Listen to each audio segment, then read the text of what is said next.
Quando você fala em leis, efetivamente, você não está falando simplesmente de uma regulamentação de um grupo. Você está falando de regras que minimamente devem ser conhecidas por um grupo. Pode dizer que o direito desempenha esse papel fundamental, como uma língua. A sociedade existe enquanto houver gente interagindo por meio da língua e também pelo direito. No mundo onde não houvessem leis, nós viveríamos situações muito complicadas, mas muito complicadas. Seria um mundo meio bárbaro, né? Vinheta de abertura, animação. Primeiras páginas das constituições mundiais passam por cima de um mapa mundi. Constituições italiana, inglesa, romana, espanhola, alemã, americana, colombiana, brasileira e francesa. Todo o mapa mundi ocupa a tela. No centro, em letras de forma, o mundo das leis.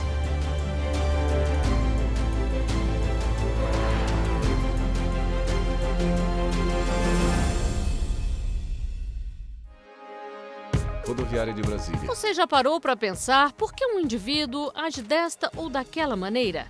O que rege o comportamento de quem vive em sociedade? Como se dita o que é certo ou errado? As leis surgiram para regulamentar as regras da convivência humana. Existem praticamente desde que o mundo é mundo. No dicionário, a definição: regra, prescrição escrita que emana da autoridade soberana de uma dada sociedade e impõe a todos os indivíduos a obrigação de submeter-se a ela sob pena de sanções. A lei é o ato de autoridade que organiza a vida civil e ela deve ter um certo sentido e um certo limite. Se ela não tivesse sentido, ela não seria professor de teoria e história do cumprida. pensamento jurídico. O direito é um fenômeno profundamente social, porque ele surge uma necessidade de regular as relações entre os seres humanos vivendo em comunidade, em coletividade, em sociedade. Se vivêssemos sozinhos, não teríamos necessidade de ter o direito regendo as nossas relações. Quando nós falamos do direito com D maiúsculo, conjunto das normas jurídicas, nós temos que levar em conta Elizabeth Meirelles, professora de Direito Internacional. Sofreu mudanças, influências históricas, mas também sempre foi influenciado pelos diferentes povos, aos seus costumes, às suas tradições e até mesmo às suas crenças, no caso dos sistemas de origem religiosa. Há uma relação sistêmica entre o direito e a organização social. Essa compreensão é aprofundada quando se compreende o direito como uma função sígnica do processo do conhecimento. Se estrutura em 3 grandes vertentes ou interesses. Usando um pouco Eduardo Aires, a semiótica de Charles Sanders Peirce, eu diria que a política trata dos fundamentos constitucionais da sociedade. A ética é o objeto, é o substrato virtuoso que na sociedade representa assim o grande arquétipo em cima do qual se constrói a sua vida política, econômica, social, jurídica. E o direito é o interpretante dessas outras 2 disciplinas. O direito, como qualquer um desses outros campos que eu dei aqui, como a religião, moral, a economia, a política, é uma espécie de subsistema social com uma lógica própria, com critérios próprios. Daniel Oitavio Peirce, professor própria, de filosofia do direito, e, portanto, UFBA. Um padrão próprio de funcionamento. Então, uma diz assim, olha, o direito se relaciona com o seu ambiente, ou seja, tudo que não é direito, tudo que está fora dele, ou seja, a política, a economia, a moral, a religião, como? Ele controla, ou pelo menos ele pretende controlar, as decisões que ele dá, mas ele dá decisões não aleatoriamente. Ele dá decisões porque a sociedade o provoca para dar essas decisões. Então, a expressão que o Luhmann usa é irritar. Então, a sociedade irrita o direito, provoca o direito, bate na porta do sistema e diz, por favor, eu quero isso. O direito seleciona o que entra, o que não entra. E depois de selecionar o que entra e o que não entra, o direito dá uma resposta. Ele devolve para o lado de fora da porta, para o seu chamado ambiente, uma resposta que busca o quê? Essa é a opção do direito para o mundo. Estabilizar expectativas normativas. Ou seja, estabilizar a expectativa de comportamento. Solucionar conflitos com uma voz, digamos, autorizada, dizendo, olha, considerando você que isso é justo ou não, o que importa é o direito a entender o que é assim. Na história da Felipe humanidade, Santa desde Cruz, que presidente da Ordem dos um Advogados do ser Brasil. humano precisou de outro para fazer a sua defesa, da sua argumentação perante uma autoridade, não importa qual, um rei, líder tribal, um rei, nasce a advocacia. Na Grécia, a imagem de Demóstenes, que tinha essa imagem e essa respeitabilidade por conta dos seus conhecimentos. E, por exemplo, para mim é muito importante a figura de Cícero. Aí já é o Império Romano, né? Nosso pensamento vem dessa matriz grego-romana, e aí já no Império Romano você tem a figura de Cícero, que é o primeiro célebre advogado, digamos, o primeiro advogado famoso. Esse fenômeno que existe nos tempos atuais, Cícero foi o primeiro. Vinheta. Pergaminho se abre. Nele está escrito a história das leis. O primeiro conjunto de leis que se tem registro no mundo faz parte do Código de Hammurabi. Datado entre 1792 e 1750 a.C., o código, baseado nas leis de Talião, punia os criminosos com base nos crimes cometidos. O famoso olho por olho, dente por dente. Quando nós pensamos na lei de Talião, por exemplo, Acácio Miranda, era olho por olho, dente por dente. Era a principal estruturação das leis de Talião. Significa que, se você cometesse um homicídio, você seria punido com o fim da sua vida. Se você cometesse uma lesão física, você seria punido através de lesões físicas. E no estágio atual de evolução que nós temos, e às vezes eu acho, pelo menos que nós deveríamos ter, essas circunstâncias não são mais condizentes com o nosso grau de evolução. Se lembrarmos das tábuas da lei, o não matar, não roubar, etc., até hoje temos Código Penal, por exemplo, organizado em função desses elementos. Por quê? Porque são elementos que expressam, traduzem valores fundamentais da vida social, sem os quais, se não tivessem proteção, se você não tiver uma proteção à vida ou à propriedade, você pode perfeitamente cair rapidamente num conflito social aberto, em razão de não haver nenhuma norma que regule as relações com a vida das demais pessoas, a propriedade das demais pessoas, com a sua vida, com a sua propriedade. Manifestações. Etc.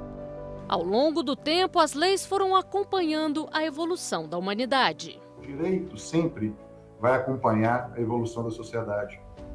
Eu tinha um professor, o professor Baracho, que dizia: o direito é a vida. Fernando Gonzaga Jaime, Todas professor de Direito relações, Processual Civil, UFMG. Vinculadas juridicamente de uma forma ou de outra. Quando nós falamos, Flávia por exemplo, Lages, historiadora, da Idade Moderna, né, a ascensão da monarquia absolutista, os reis vão tender a fazer leis a partir deles e centralizar a partir deles, até para pacificar o território e criar condições para que a burguesia, que muito cá entre nós está meio que bancando esses reis, né, possa se desenvolver economicamente num reinado de paz. O que acontece com o Ives direito Gandra romano? Martins, O direito romano advogado cria constitucionalista. propriamente essa relação, o poder e a sociedade, regula os direitos da sociedade. Informação mas na tela. também do Direito bárbaro. Leis escritas durante a Alta Idade Média nos territórios ocupados pelos reinos bárbaros anteriormente pertencentes ao Império Romano. E Roma conseguiu ficar 2.100 anos um império, se considerarmos o Império do Oriente e do Ocidente. Agora, aí nós passamos a ter dois sistemas em contato: o sistema romano, de um direito oposto, de um direito claro, né? E um direito Informação de bárbaro tela. que vinha dos Civil Law, precedentes, sistema etc. jurídico de origem Então, romano-germânica que utiliza na normas verdade, escritas, romanos, publicadas e documentadas em códigos próprios. Na Inglaterra, depois foram obrigados a ficar limitados, não podiam passar do Muro de Adriano. Então, o que ocorre? Nós passamos a ter os países latinos recebendo orientação do direito escrito, do direito decorrente, poder legislativo, etc. E o sistema anglo-saxônico, um sistema que foi para os Estados Unidos, por exemplo, os precedentes da orientação passada, etc. Todos os sistemas têm doutrinas jurídicas, os sistemas de direito moderno.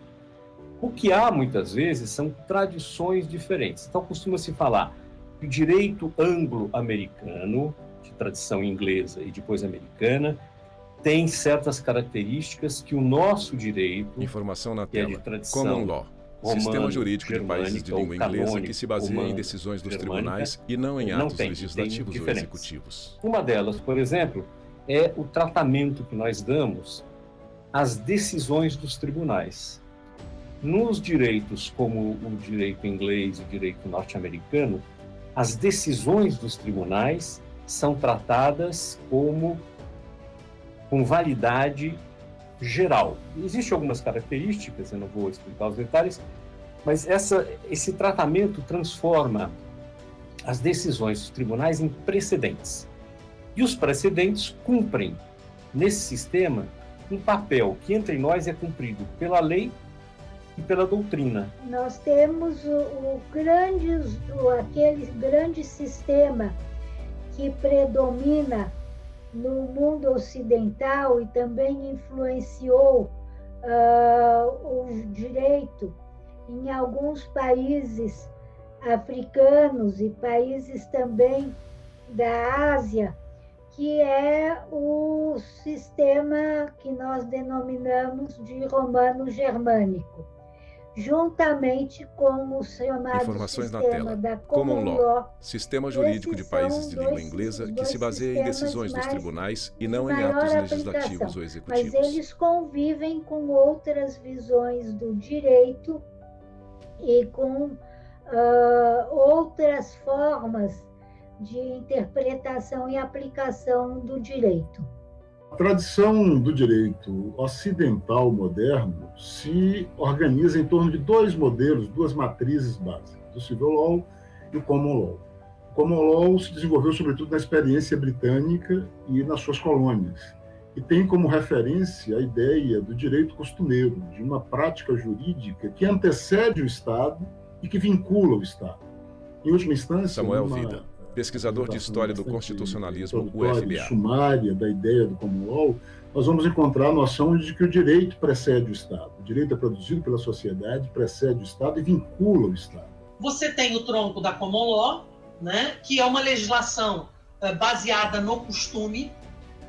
Né? O costume é o grande, aspas, legislador, ou seja, o juiz vai julgar muito baseado naquilo que outros juízes julgaram, ou que tribunais superiores julgaram, vão se ater mais a isso do que uma legislação estrita, né?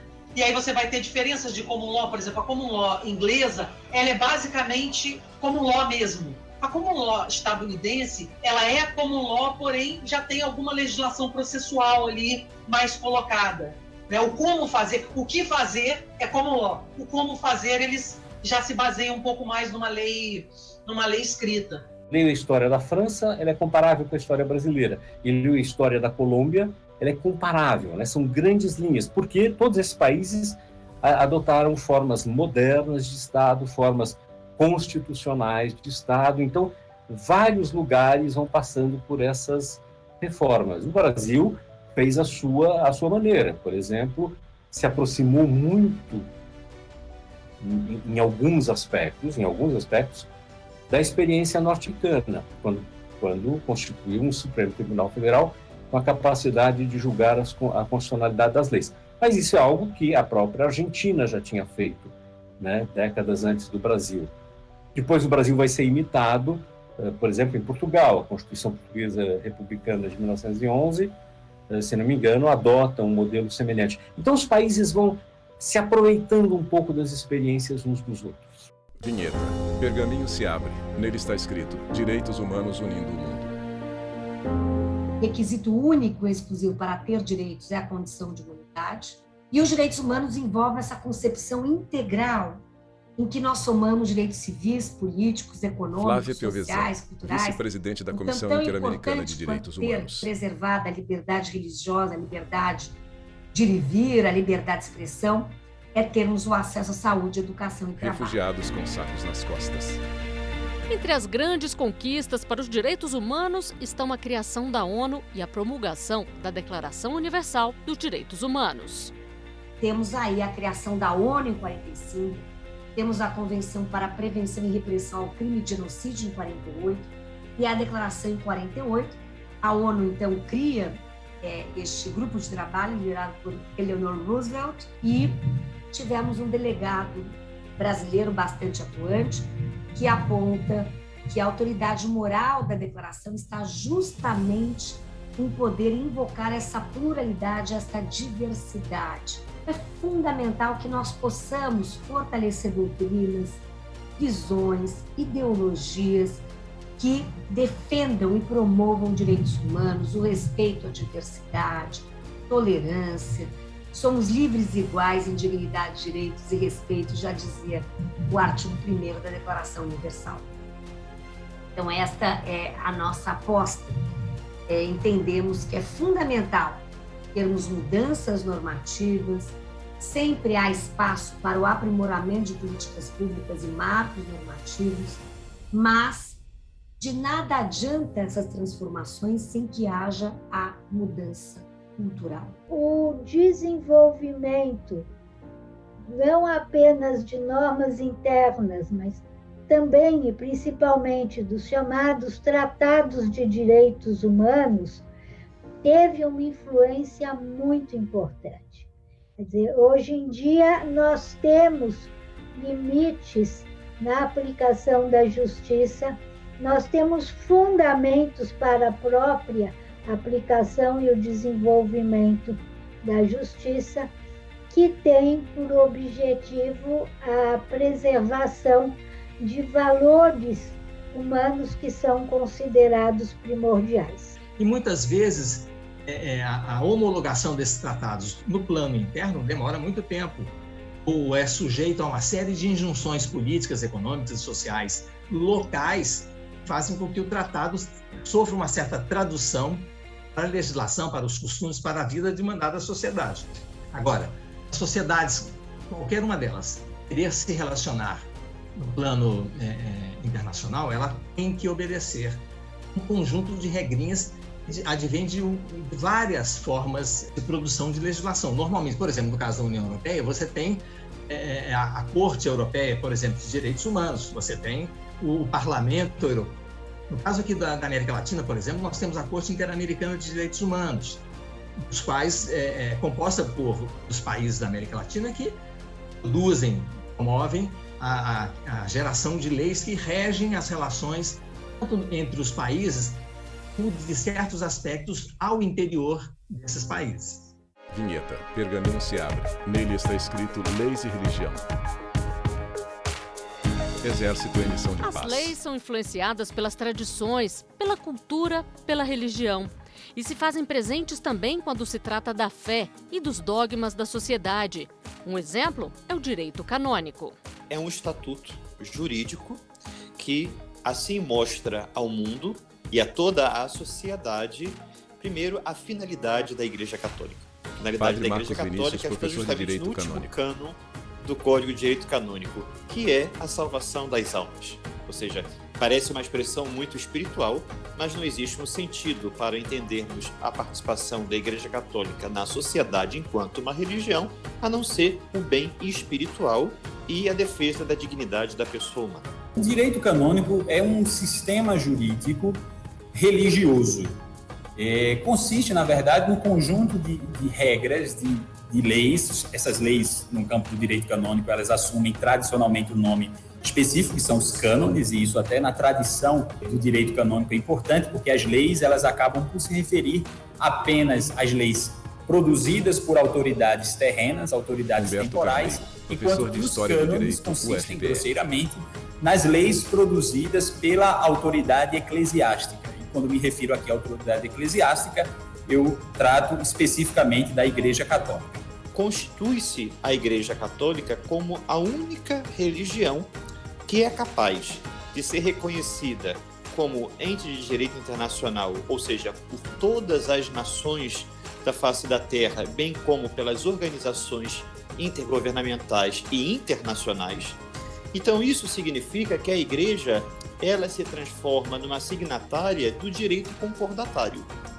Logo, a Igreja Católica ela pode estabelecer tratados bilaterais e multilaterais, sejam multilaterais com organismos internacionais, uma vez que, por exemplo, a Igreja Católica ela é membro observador permanente da Organização das Nações Unidas, ok?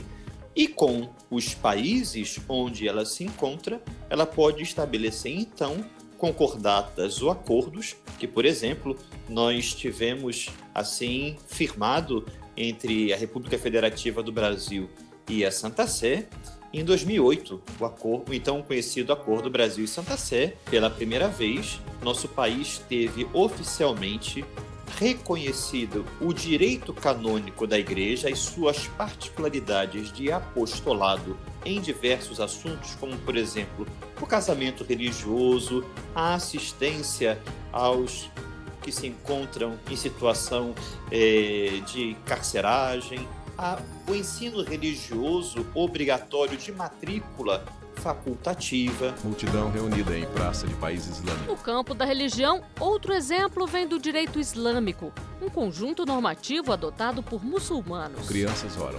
O direito islâmico ele é pensado por muitos, né, como um direito total, no sentido de que ele governaria Salem Hikmat toda a Nasser, vida, professor né, de Direito Internacional dos FGV. muçulmanos, dos crentes, né?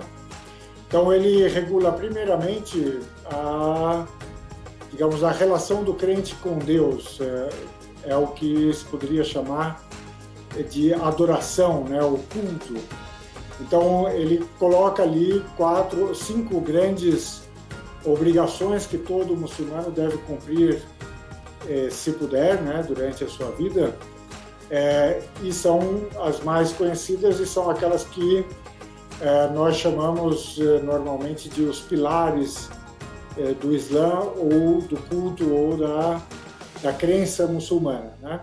Então, isso são aquelas obrigações que têm a ver com a vivência, né, da religião. Fora isso, você pode dizer que o Islã regula as mais variadas matérias que nós conhecemos como objeto do direito: contratos, casamentos, divórcio, sucessão, filiação e assim por diante, e até mesmo as relações internacionais. Então tem todo um capítulo do direito islâmico que a gente diria ser o direito internacional islâmico, né?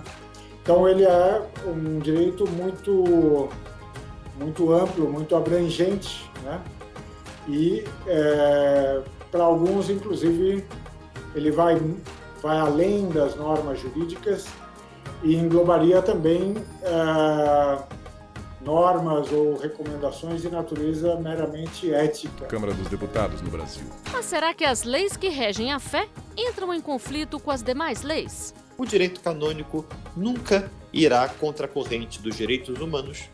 O direito canônico, ele nunca deixará de observar o respeito e, ao mesmo tempo, a independência, a autonomia dos próprios estados, ou seja, a soberania dos estados, bem como os estados entendem e respeitam a soberania da Igreja com o seu corpo legislativo. Não são leis que acusam, não são leis que coíbem, mas são leis que ordenam, que geram vigor, são leis que apontam a meta e dão sentido à vivência da religiosidade e da espiritualidade.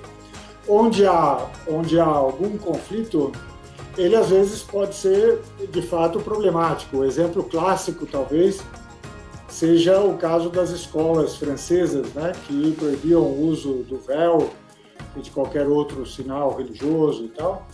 E isto passa a ser um problema, na verdade, tanto para a comunidade muçulmana quanto para o Estado francês, né? Porque, em alguma medida, você está convidando as meninas, né, da comunidade muçulmana a não frequentarem a escola. Isso é um problema tanto para a comunidade quanto para o Estado. Por outro lado, a comunidade também tem que lidar com uma escolha a ser feita, né, entre o porte do véu e a frequência à escola e assim por diante. Se eu estou dentro daquele universo da minha liberdade pessoal, da minha autonomia, da vontade, eu posso seguir todas as regras do direito islâmico que eu quiser, desde que não haja um choque, né, com o direito nacional a que eu estou submetido. Vinheta. Pergaminho se abre. Nele está escrito a eficácia das leis. Uma lei é tão mais efetiva quanto maior suporte para impô-la. E veja, esse suporte ele não é um suporte necessariamente de imposição. Tá? Vamos dizer que a população almeje muito uma lei. Tá? Vamos falar em termos imaginários mesmo. Né? Ela pode forçar, gritar por essa lei, conseguir a lei, e depois ela pode, mantendo a pressão, tornar essa lei realidade. Colocar para funcionar. Né? Colocar a lei no chão para correr. Ou você tem um grupo que tem poder suficiente, estando ele representado no Estado ou não, para fazer a lei valer. Ele pode ganhar vida, enquanto ele pode ganhar uma autonomia de sentido, como se fosse um filho, né, que você corta o cordão umbilical e diz, vá ao mundo, você continua sendo meu filho, mas você vai ao mundo e você tem autonomia, ou não.